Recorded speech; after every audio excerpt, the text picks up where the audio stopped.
Estamos aqui com o advogado Dr. Paulo, que está aí defendendo o vereador Lauro Garçom e que vai falar para nós a respeito deste afastamento, aonde Lauro Garçom ficará afastado durante 120 dias, na posição de que ele poderá voltar e assumir. A que pese está hoje, Dr. Paulo, a situação do vereador Lauro Garçom quanto ao Poder Legislativo de Cacoal? Na questão processual, o vereador Lauro começa a responder à ação agora, a partir de agora que o juiz encontrou ele aqui no dia 2 de maio. Ele não estava foragido, ele estava exercendo o mandato de vereador e a justiça entendeu que ele fugiu da comarca de Itapuã do Oeste. Aí fica o questionamento: como que um réu vai fugir e ao mesmo tempo é diplomado pela própria justiça como vereador na cidade de Cacoal? Quem exerce o mandato de vereador tem que andar nos 4 cantos da cidade, no estado de Rondônia, na capital. Mas falando sobre o processo, se trata de duas coisas diferentes: a questão regimental da Câmara e a questão processual.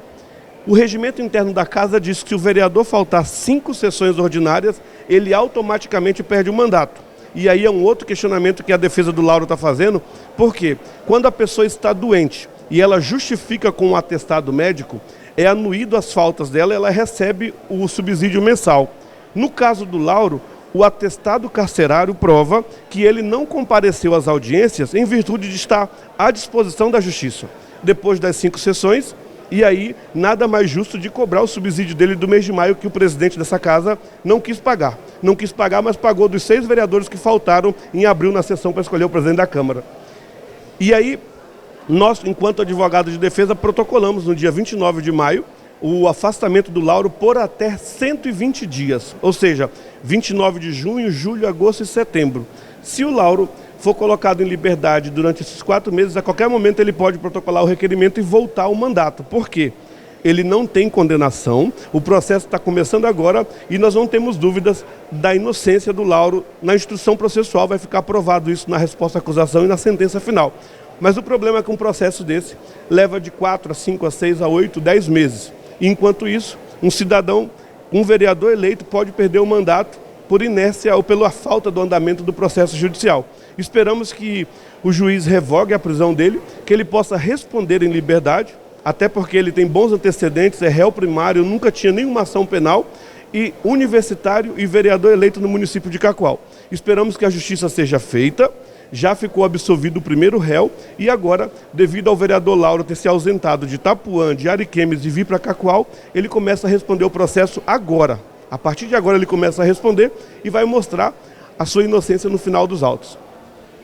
Doutor, muitos se perguntam e a resposta de fato paira no ar. Ninguém melhor do que o senhor. Sabemos que para sair candidato a algum cargo eletivo, precisa das certidões negativas, criminal, civil, federal e enfim. E como o vereador conseguiu essas certidões, conseguiu lançar a sua candidatura, ser eleito e ser empossado?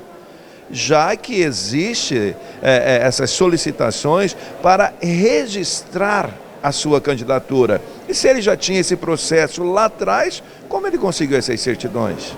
Volto a dizer mais uma vez, em 2020, o vereador Lauro colocou seu nome à disposição da população de Cacoal e entregou toda a documentação necessária para a Justiça Eleitoral. Em 2022, saiu candidato a estadual e entregou a documentação. Ou seja, não há condenação contra o vereador. Agora, a denúncia desse crime no ano de 2013 na cidade de Itapuã. 10 anos atrás, o vereador Lauro não era vereador e vai responder. E por que ele faltou o processo? Ele faltou o processo porque estava sendo defendido pela Defensoria Pública e quando viu a absolvição do primeiro réu, ele entendeu que ele também teria sido absolvido. E com a simplicidade dele, e aí eu tenho que deixar isso bem claro, ele saiu de Itapuã com medo do agressor que deu 10 facadas nele terminasse o serviço, foi para Ariquemes trabalhar como mototáxi com seu pai e 2 anos depois veio para Cacoal vender água e se tornou o Lauro Garçom, do Garçom vendendo água de coco aqui, ganhou uma bolsa de estudo na Unesc e foi eleito em 2020 vereador. A pergunta máxima que fica: como que um vereador, ou melhor, como um acusado pode ser foragido se o mesmo foi diplomado pela mesma justiça como vereador na cidade de Cacoal, do estado de Rondônia. Enquanto isso, Pedro Rabelo é empossado hoje, ficará aí nesse período de 120 dias. Caso Lauro Garçom volte, assume normalmente. Caso não, Pedro Rabelo fica na cadeira. Isso mesmo. Aí eu quero parabenizar aqui agora a forma regimental. O Pedro é o primeiro suplente do vereador Lauro, assume o mandato agora no momento provisório. Se o Lauro sair até os 120 dias, a qualquer momento ele pode voltar ao mandato, porque quem é o detentor do mandato é ele. O Pedro era suplente e passa a tomar a posse no lugar do vereador Lauro. E se o Lauro não sair até esses 120 dias, o nosso regimento interno diz que tacitamente o mandato encerra o mandato e aí o suplente toma definitivamente a vaga. Obrigado, doutor Paulo Henrique, pela entrevista. Sucesso, meu irmão. Parabéns aí pela defesa. E as imagens é de Irgo Santos, César Castro, para o programa A Hora do Povo.